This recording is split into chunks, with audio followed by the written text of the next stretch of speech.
ఇది సాక్షాత్తు కేటీఆర్ గొప్పగా చెప్పుకునేటువంటి జన్వాడలోని ఫామ్ హౌస్ ప్రహరీ కూడా. ఇదిగో ఈ విజువల్లో చూస్తున్నది ఆ ఫామ్ హౌస్ ముందు నుంచి వెళ్లే ఫిరంగి కాలువ. ఈ ఫామ్ హౌస్ కు పైన ఉన్న వట్టినాగులపల్లి కొత్త చెరువు నిండగానే ఆ నీళ్లు నేరుగా ఈ ఫిరంగి కాలువ ద్వారా గండిపేట చెరువైన ఉస్మాన్ సాగర్ లోకి ప్రవేశిస్తాయి. నేడు ఈ గండిపేట చెరువు నిండకపోవడానికి ప్రధాన కారణం ఈ కబ్జాకోరుల పుణ్యమేనని చెప్పక తప్పదు. వాస్తవానికి ఈ కాలువ వెడల్పు 30 ఫీట్లు ఉండాలి.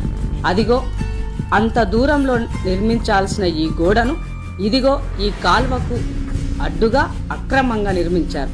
దీని ఫలితంగా బ్యాక్ వాటర్ ఎక్కడి నుంచి ఎక్కడికి వెళుతుందో మన ఈ విజువల్స్ లో చూడవచ్చు.